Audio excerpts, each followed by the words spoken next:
Bonjour, je suis Jérôme Badi et vous écoutez VCast, le podcast média de Values. L'année 2023 a été marquée par la guerre aux portes de l'Europe et ses conséquences sur notre quotidien. Conséquence la plus visible, la hausse des prix, l'inflation, qui a pour corollaire la réduction de notre pouvoir d'achat et donc de nos habitudes de consommation. De nombreux secteurs sont touchés. Alors pour faire le point, sur une année vue sous l'angle de la consommation, j'accueille une habituée de VCast et experte de toutes ces questions, Émilie Mayer. Tu es directrice des études de Circana. Bonjour Émilie. Bonjour. En préambule, est-ce que tu peux nous rappeler ce qu'est Circana ? Alors Circana, c'est un institut d'études qui est spécialisé dans le secteur de la grande consommation. Globalement, on collecte les données de toutes les grandes surfaces de France et comme tous les Français fréquentent les grandes surfaces, ça nous permet d'avoir une vue très complète sur la consommation. D'accord. Et donc toi, tu t'occupes justement de toutes ces études-là, de collecter... Oui, moi je m'occupe de l'analyse de ces données, de faire parler ces chiffres pour éclairer les acteurs du marché sur ce qui se passe sur le secteur de la conso. Alors, on rentre dans le vif du sujet. Quels sont les secteurs qui ont le plus souffert de l'inflation en 2023 ? Alors, les secteurs qui ont été les plus touchés par l'inflation, par la hausse des prix, c'est l'alimentation. Bien évidemment, l'alimentation est au cœur du quotidien des Français. Et donc, tout ce qui est viande, notamment, a été très affecté. Les huiles, mais aussi le sucre. Globalement, les prix ont augmenté sur la plupart des produits qu'achètent les Français au quotidien. Couplé à l'énergie, ça fait 2 postes de dépenses qui ont vraiment beaucoup augmenté et qui sont venus entamer le pouvoir d'achat des Français. Et comment les Français ont arbitré leurs achats au quotidien ? Alors, la consommation, elle a plutôt bien tenu jusqu'à la fin du premier semestre 2023. Les Français ont continué à dépenser un petit peu plus que le rythme de l'inflation. Mais à partir de l'été et encore plus de la rentrée 2023, on voit vraiment que les arbitrages se durcissent. En septembre 2023, ça fait 1 an et demi qu'il y a de l'inflation. L'inflation, elle est très marquée sur les produits du quotidien. Donc, les Français commencent à faire un peu plus de choix. Globalement, ce qui a été arbitré le plus, c'est tout ce qui est le non-alimentaire. Donc, tout ce qui est loisirs, culture, spectacle, l'équipement de la maison, mais aussi le soin de la personne. Et puis, il y a quand même eu aussi quelques arbitrages sur le secteur de l'alimentation, mais moins drastiques. On montre beaucoup ces acteurs du doigt ces derniers temps. Est-ce que certaines enseignes ont tiré profit justement de cette inflation ? Qu'est-ce que vous observez là-dessus ? Alors, globalement, quand les prix augmentent aussi fort que ce qu'ils ont augmenté, pour rappel, c'est 13% d'inflation sur l'alimentation en 2023, c'était déjà 6% l'année d'avant, donc ça fait des prix qui ont augmenté de 20%. Et globalement, il y a de l'inflation dans l'ensemble de l'économie.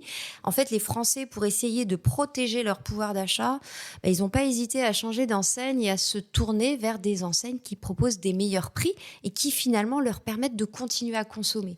Donc, du côté du non-alimentaire, quelles sont les enseignes qui raflent la mise ? C'est globalement des enseignes qui sont très axées sur le prix. Donc, on va retrouver Amazon, on va retrouver Le Bon Coin, Vinted, on va retrouver des marketplaces chinoises comme Shein, Temu. On va retrouver des enseignes accessibles comme Primark. Dans son univers de concurrence, Burger King, qui dans l'univers de la restauration est une enseigne accessible. Donc, globalement, tout ce qui permet de continuer à consommer sans se ruiner progresse fort. Et du côté de la grande distribution, sont globalement les enseignes d'indépendants.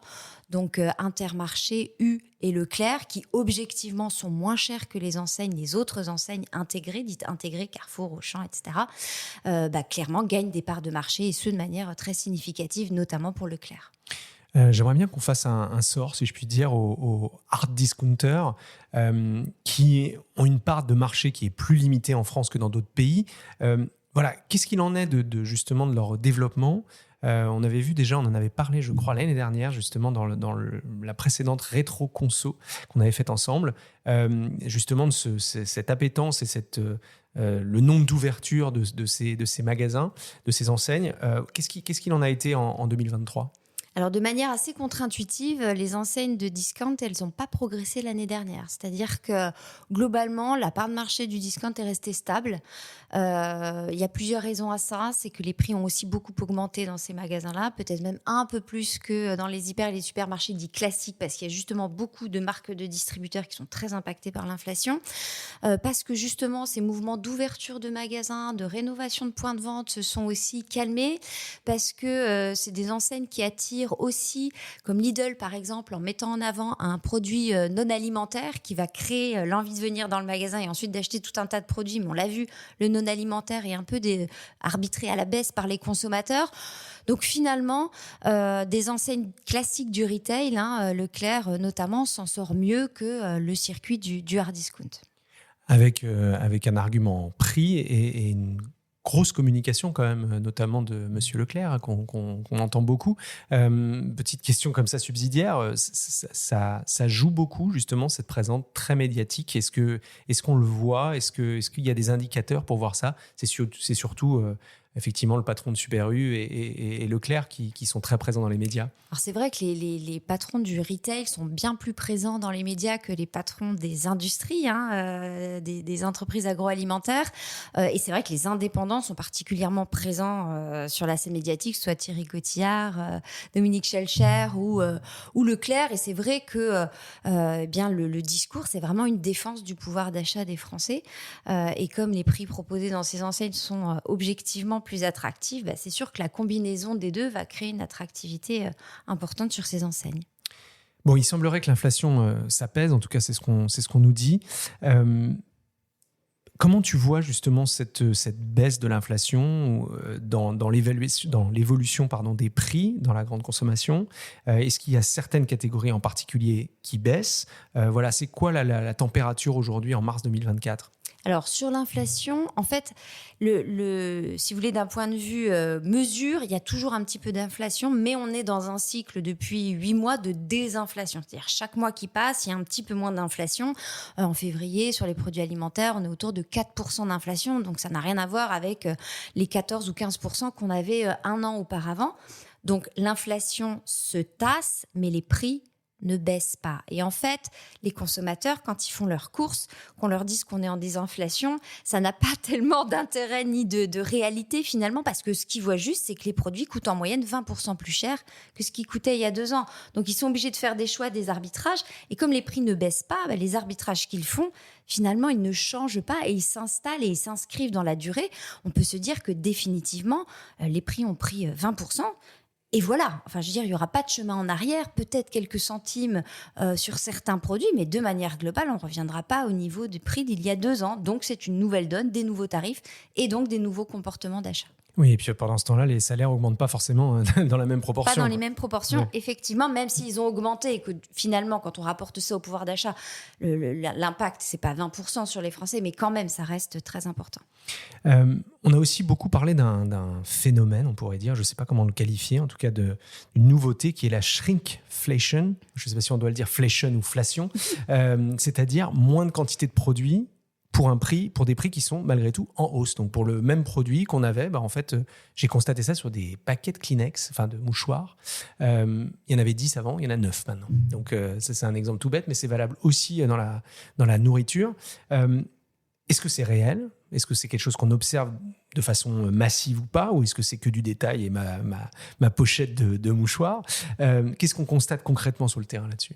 Alors, c'est amusant parce que c'est là où on voit à quel point la loupe médiatique peut déformer les choses et finalement mettre la lumière, parce qu'on a parlé de shrinkflation pendant des semaines, sur un phénomène qui est ni nouveau, ni massif. C'est-à-dire qu'il y a toujours eu des changements dans les conditionnements. À la baisse, il y en a toujours eu, sans modification forcément du niveau de prix.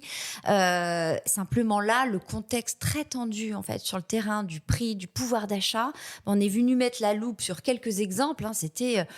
C'était une centaine d'exemples de produits. Quand vous faites vos courses, il y a des milliers de références. Donc, en fait, c'est assez anecdotique.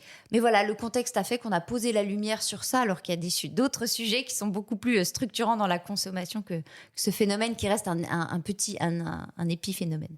D'accord, donc il y a peut-être un indicateur d'ailleurs qu'on pourrait regarder, moi c'est ce que je fais parfois, c'est le prix au kilo par exemple, ou ce genre de choses pour pouvoir arbitrer justement dans le bon sens, parce que ça pour le coup c'est peut-être un indicateur qui bouge pas en fait. Alors oui, c'est vrai que les Français regardent les prix, mais finalement ils connaissent pas vraiment beaucoup les prix, et c'est vrai que quand on fait ses courses, chaque article n'est pas étudié à la loupe. Donc, c'est vrai que les courses, on a plutôt envie qu'elles soient faites rapidement et simplement. C'est déjà très compliqué de se repérer dans les rayons. Donc, c'est vrai que l'étude du prix au kilo par rapport au prix à l'unité, c'est un peu fastidieux. Donc, c'est peut-être fait sur certains types de produits, mais c'est en aucun cas fait de manière systématique. Tiens, d'ailleurs, est-ce que vous étudiez ou est-ce que tu as des chiffres sur le temps mis par les gens? Je ne sais pas, ça m'évoque ça quand tu parles de ça. Le temps mis par les gens pour faire leurs courses, est-ce qu'il bouge? Est-ce qu'il a bougé? Est-ce que c'est quelque chose que tu étudies? Alors, le temps a plutôt tendance à augmenter parce que c'est vrai que les gens... alors ça, c'est antérieur à l'inflation, mais sont de plus en plus attentifs à la qualité des produits. Donc, n'hésite pas à regarder quand même la composition des produits. On passe un peu plus d'1 minute par catégorie de produits. Mais vous voyez, ça va relativement vite, en fait. Donc, après, en fonction du nombre de produits qu'on achète, on va avoir une session de course plus ou moins longue. Mais très clairement, il y a une volonté des Français de rationaliser ce temps passé dans les magasins, qui n'est pas un temps forcément extrêmement agréable. Du coup, dans un contexte qui est finalement assez tendu, est-ce que ça a été une année où on a observé des innovations ou au contraire une sorte d'attentisme parce qu'on était beaucoup trop focalisé sur des histoires justement de coûts et même d'approvisionnement? Alors c'est vrai que ça fait quelques années que les innovations, elles jouent plus vraiment le rôle qu'elles avaient auparavant sur les marchés de grande consommation, de booster un peu la croissance. En fait, ça fait, même au-delà du Covid, ça fait 5-6 ans que l'on observe que les innovations qui arrivent sur le marché, elles sont de moins en moins performantes. Alors il va y avoir plusieurs explications à ça. On a eu toute une période où finalement, on a lancé, les marques ont lancé des déclinaisons bio. Alors, une déclinaison bio, c'est jamais qu'une déclinaison bio. C'est pas vraiment aux yeux du consommateur une innovation, mais il y a cette mue un peu nécessaire du marché vers des produits qui soient plus sains, plus responsables. Donc, ça mobilise aussi énormément d'investissements qui sont pas, du coup, alloués à des innovations absolument rupturistes. Donc, on observe d'année en année une baisse du pourcentage de vrais nouveaux produits sur le marché. Et en 2023, c'est seulement 2 innovations sur 10 qui sont des vraies innovations de produits. Le reste, c'est des nouveaux emballages, des reformulations de produits, des petits ajustements, on va dire, à la marge, mais qui ne sont pas considérés comme des vraies innovations. Donc, à la fois, il y a moins de produits qui sont lancés parce qu'il y a de moins en moins de place dans les magasins, et à la fois, chaque produit qui est lancé est moins pertinent parce que apportant quelque chose de moins nouveau aux consommateurs. Donc, c'est vraiment ce sujet de l'innovation. Si on veut essayer de réinjecter un peu de croissance sur les marchés de grande conso, il y a vraiment quelque chose à faire pour en faire moins, mais en faire mieux. Donc, des produits qui apportent quelque chose à un consommateur qui a quand même changé, passé au travers du Covid, de l'inflation. Les attentes, les comportements sont plus les mêmes. Donc, il faut savoir se saisir de ça pour innover juste. Et puis ensuite, une fois que le produit il est dans les rayons, il faut qu'il soit vu. Parce que vous avez beau avoir un produit absolument formidable, si le consommateur ne le voit pas dans les rayons, et c'est souvent le cas, l'innovation n'est pas vue, elle n'est pas achetée. Après, une fois qu'elle est vue, il faut qu'elle soit comprise. Donc, il faut rester simple dans les messages qu'on passe. Il faut être convaincant pour transformer tout ça en achat. Donc, la route est longue pour obtenir le succès quand on est une innovation aujourd'hui. Oui, et tout ça en 1 minute, comme tu nous l'as dit. Absolument. Par catégorie de produits, j'ai retenu ça. Tu en as parlé un petit peu. J'aimerais bien qu'on parle du bio. Oui. On le sait, le bio a souffert et souffre encore d'ailleurs, c'est toujours le cas, extrêmement concurrencé sur la partie prix, mais aussi par une sorte de confusion, on en a déjà aussi parlé, je me souviens de ça, entre le bio, le local, les différents labels, le Made in France, bref, il y a des oppositions dans tous les sens, le consommateur il a, je pense, beaucoup de mal à se repérer avec ça. Est-ce que des marques ont trouvé la parade à tout ça pour justement émerger dans un marché du bio qui, lui, est baissier? Alors, globalement, tout le monde se casse un peu la figure sur le bio. C'est très transversal, c'est assez transversal au circuit de distribution, aux différentes enseignes, à toutes les marques, qu'on soit une marque de distributeur, une marque, on va dire une marque généraliste qui a des gammes bio ou une marque qui ne fait que du bio. Les marchés sont baissiers de manière très transversale. Il y a quelques marchés qui tiennent bon la barre, comme tout ce qui est autour de l'enfant, que ce soit les produits d'hygiène pour les bébés ou l'alimentation infantile. Là, on continue à investir sur des produits bio. Mais sinon, sur le reste, quand même, la dégradation, elle est importante. Après, les marques qui ne font que du bio, elles s'en sortent quand même mieux parce que ce sont elles qui ont la légitimité la plus importante. Donc, ça veut dire finalement, on investit plus pour nos enfants que pour nous-mêmes, en fait. C'est intéressant, ça. C'est vrai que quand il y a des choix à faire, des arbitrages à faire, effectivement, le bébé, l'enfant, ça reste des personnes du foyer dont on a envie de prendre soin et à qui on a envie de faire plaisir. Ouais, donc c'est plutôt bon signe pour le bio finalement, parce que ça veut dire qu'on n'a pas perdu le réflexe du bio puisqu'on est capable de l'acheter pour nos enfants et les personnes dont on prend soin en particulier. Donc ça veut dire que si jamais on retrouvait du pouvoir d'achat, peut-être que le bio va revenir. Oui, alors l'inflation n'est pas l'explication unique du bio. Hein. Le bio allait déjà mal avant l'arrivée de l'inflation. L'inflation, c'est un facteur de complexité supplémentaire qui est venu s'ajouter au bio. Il y a quand même quelque chose à reconstruire avec le consommateur. C'est-à-dire qu'il y a un énorme travail de pédagogie parce que ce label, il s'est développé très fort pendant des années. Comme ça marchait très bien, on n'a pas vraiment expliqué ce que c'était. Et aujourd'hui, les gens savent pas tellement quel est le bénéfice du bio. Aujourd'hui, ce qui fonctionne, c'est ce qui est très simple et très clair. Par exemple, sur les œufs, les œufs plein air cartonnent. Les œufs bio se cassent la figure. Plein air, c'est très clair. On voit très bien la poule qui n'est pas dans un bâtiment et qui gambade dans les champs presque. Donc ça, c'est très clair et on accepte de payer un peu plus cher parce que les œufs plein air sont plus chers que les œufs en cage. Mais un œuf bio, c'est quoi finalement ? Voilà. Donc il faut réexpliquer ce label, ses bénéfices pour pouvoir aussi justifier de la valeur. J'allais justement te poser une question sur ce qui faisait mouche auprès des consommateurs. Tu m'as un peu répondu en fait. C'est-à-dire des messages assez simples et une compréhension immédiate en fait du produit. Et l'exemple de l'œuf est très intéressant. C'est ça, c'est de l'accessibilité à la fois dans la compréhension et dans le prix. En fait, c'est très compliqué de faire ses courses aujourd'hui. Comme tu le disais tout à l'heure, il y a plein de choses les packaging, ils sont très bavards, on ne sait plus trop à quel sens se vouer, qu'est-ce qui est vrai, qu'est-ce qui n'est pas vrai, etc. Donc, ce qui sera gage de simplicité, de clarté, tout de suite, je comprends, ça me fait gagner du temps, c'est plutôt gagnant. Ouais, on pourrait aussi parler de l'arrivée des Nutri-Score, des Planet Score, de tout ça qui va encore compliquer, je pense, la compréhension des consommateurs. Oui, qui va. Alors le Nutri-Score est très apprécié. C'est un très bon. Ça fait vraiment son travail de guide, puisque ça guide vraiment les gens vers les meilleures lettres, on va dire. Quand le score environnemental sera décidé éventuellement à poser. Ce qui sera très problématique, c'est quand les deux n'iront pas dans le même sens, parce que l'environnement et la nutrition ne sont pas forcément dans le même sens. Et donc là, on a commencé à interroger les gens. Et c'est vrai que le bénéfice personnel de la nutrition, il y a de grandes chances qu'il l'emporte sur le bénéfice écologique. Environnemental, environnemental. D'accord. Bon, à suivre. Comment est-ce que tu observes, ça aussi c'est quelque chose qu'on trace finalement au fur et à mesure de nos rencontres, comment est-ce que tu observes l'évolution du drive et du e-commerce en général dans le secteur notamment de l'alimentation, parce qu'en fait tout ce que tu nous décris depuis tout à l'heure, c'est quand même un cheminement de choix qui a besoin de temps, de clarté, etc. Est-ce qu'on fait tout ça en ligne ? Il n'y a pas de raison qu'on ne puisse pas le faire. Donc voilà, où on en est là-dessus, les drives et le e-commerce. Alors le drive est en croissance depuis que c'est arrivé en début des années 2000. Le circuit n'a cessé de progresser. Bien entendu, grosse accélération en 2020 au moment du Covid. Vraiment très, très grosse accélération. Donc, le circuit, il a connu, je dirais, un petit coup de moins bien en 2022. Et puis, en fait, très vite, à la fin du premier trimestre 2023, le drive est reparti en croissance. Ça veut dire que de tout ce qui a été acquis pendant le Covid, très peu a été reperdu.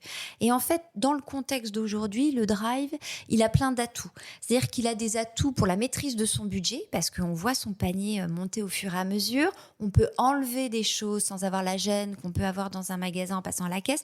Il y a beaucoup de marques de distributeurs sur les drives, donc ça permet aussi de faire des économies. Et puis, le niveau de tentation en drive n'a rien à voir avec le magasin où vous entrez par une allée centrale, où il y a plein de choses plein de promotions qui vous donnent envie. Donc, c'est un circuit qui est à la fois bon sur la maîtrise des dépenses, et puis c'est un circuit, il n'y a pas que ça, qui apporte un vrai confort au consommateur, c'est la praticité.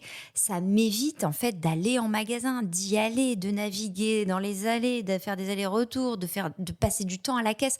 On a vu monter, nous, dans nos enquêtes shopper, une insupportabilité, si je puis dire, de l'attente en caisse. Les gens ne supportent plus d'attendre, ces temps qui sont complètement improductifs.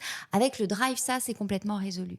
Donc, c'est vrai que l'aspect pratique du drive est très reconnu et c'est un circuit qui va bien et qui a probablement le e-commerce des grandes surfaces un bel avenir, notamment à travers la livraison à domicile, parce qu'on est en France sur un modèle où je vais chercher mes courses, mais de plus en plus, Amazon installe dans nos vies le fait de faire venir la marchandise à soi. Et aujourd'hui, la livraison à domicile en France, c'est encore assez petit et c'est un axe qui est très intéressant pour les différents acteurs. Alors c'est vachement intéressant parce que ça pose quand même énormément de questions, je trouve, ces histoires de drive et de livraison qui sont quand même, tu l'as dit, hein, c'est-à-dire il y a du temps improductif qui n'est plus supporté en fait. Il y a, tu l'as pas dit, mais le contact humain qui est finalement un peu perdu. On pourrait parler de l'aspect environnemental de tout ça aussi, ça pourrait être intéressant, c'est-à-dire est-ce qu'il vaut mieux se déplacer en voiture pour aller dans un magasin ou est-ce qu'il vaut mieux juste aller chercher ou bien vaut mieux-il être livré. Ce serait intéressant de le savoir si finalement tout ça, qu'est-ce qui est bon pour l'environnement, hein, comme on nous dit de télétravailler, bon bien finalement sûr, c'est la même logique. Bon, ça faudra qu'on le suive et qu'on en reparle dans les prochaines années, les prochains rétro conso. Je voulais t'interroger sur l'affaire, si je puis dire, Casino. Casino, c'est quand même une enseigne qui est en train tout simplement de disparaître. On a longtemps dit que le secteur était trop concurrentiel, qu'il n'y avait pas assez de place pour tout le monde. Or, on a vu quand même un déploiement, une agressivité de pas mal de discounters, notamment, comme Aldi et même avant Lidl. Est-ce que finalement, le problème de Casino, ce n'était pas son positionnement ? Est-ce qu'aujourd'hui, que tu disais, les consommateurs, ils ont besoin de choses claires. Est-ce que finalement, c'était pas assez clair de là où était cet acteur-là? Et est-ce que si les autres sont bien tous dans leur rangée, si je puis dire? Alors, dans le cas Casino, je dirais qu'il y a deux cas. Il y a des vraies pépites dans l'univers Casino qui sont tous les magasins de proximité. Voilà, ça c'est un réseau et un canal qui fonctionne très bien et qui va perdurer. Et puis il y a les hyper et les supermarchés. Et en fait, c'est probablement là que le problème a été quand même assez profond. C'est quelle a été la proposition, le projet commercial des hyper et des supermarchés Casino envers les consommateurs. Et en fait, il y a deux problèmes majeurs. C'est la cherté. Voilà, c'est-à-dire que les enseignes Casino et Géant Casino ou Casino hypermarché étaient complètement dépositionnés en prix. Donc forcément ça, notamment quand on est dans une période d'inflation, c'est pas possible en fait. Les Françaises, on change d'enseigne pour ce motif-là beaucoup ces 2 dernières années. Et puis ensuite, c'est l'investissement dans les magasins. Il n'y a pas eu beaucoup d'investissement dans les magasins. Et investir dans les magasins, c'est aussi choyer et son personnel et ses clients. Et si on peut faire un parallèle avec Mercadona qui vient de publier ses résultats qui sont absolument fabuleux. Et je pense que tous les retailers français aimeraient afficher les chiffres de Mercadona. Et Mercadona investit énormément dans ses magasins pour rénover ses magasins, pour intégrer des nouvelles familles de produits, travaille très très bien sa marque de distributeur pour en faire un vrai élément de différenciation. Voilà, tout est dit. Et je pense que ça a manqué au magasin Casino. Et quand ça s'installe dans le temps, finalement, à la fin, ça finit par se payer d'un point de vue client, très clairement. Et est-ce que parmi les retailers aujourd'hui, il y en a qui font figure justement de modèles dans la façon de distribuer? Moi, je te mets peut-être en difficulté là-dessus, tu ne vas pas pouvoir me citer de marque, mais moi, j'ai découvert en étant un peu plus à la campagne ces derniers temps, la marque Super U, pardon. Et là, pour le coup, moi, je suis devenu fan de ça. Non, mais ça me fait penser quand tu parlais justement de bien travailler sa marque distributeur, etc. Je trouve qu'il y a un vrai travail derrière ça. Je ne sais pas comment tu perçois ça et est-ce qu'il y a des marques un peu modèles là-dessus? C'est vrai que de manière générale, je pense que les enseignes de la distribution française ont vraiment... Là, la marque de distributeur, cette année, elle a gagné de la part de marché. On est venu sur la marque de distributeur parce qu'il y avait de l'inflation et que les marques de distributeurs, c'est moins cher. Mais aujourd'hui, 1 an et demi après, ce que nous disent les gens, c'est que finalement, la qualité est bonne. Finalement, c'est quasiment aussi bien que la grande marque ou que la marque nationale. Donc, on s'imagine que les marques de distributeurs vont continuer de progresser, d'autant plus que les prix alimentaires ne baisseront pas. Mais c'est vrai que les distributeurs français ont vraiment un champ très intéressant devant eux pour développer leurs marques propres et pour en faire des vraies marques différenciantes à la Mercadona ou plus proche de nous en France. Decathlon, Picard, quand on va dans ces enseignes-là, c'est pour acheter la marque de l'enseigne.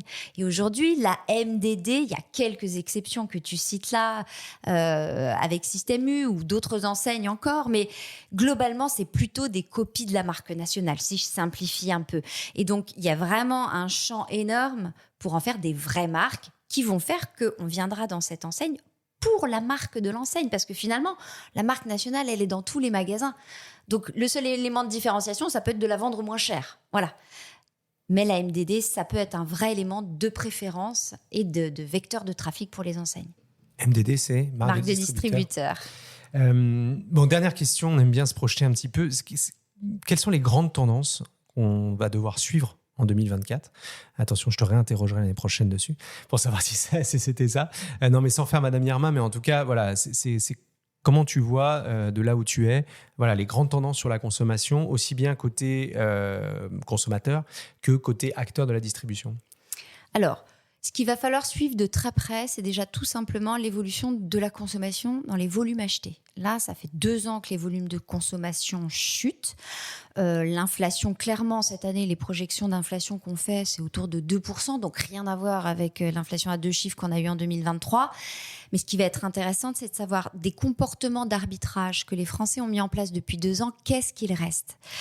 Parce que très clairement, dans la déconsommation qu'on lit aujourd'hui, il y a une partie de déconsommation contrainte, c'est-à-dire les gens qui font des sacrifices, mais il y a aussi des gens qui déconsomment par choix, qui cherchent une société plus sobre, mettre un peu la pédale douce sur la surconsommation.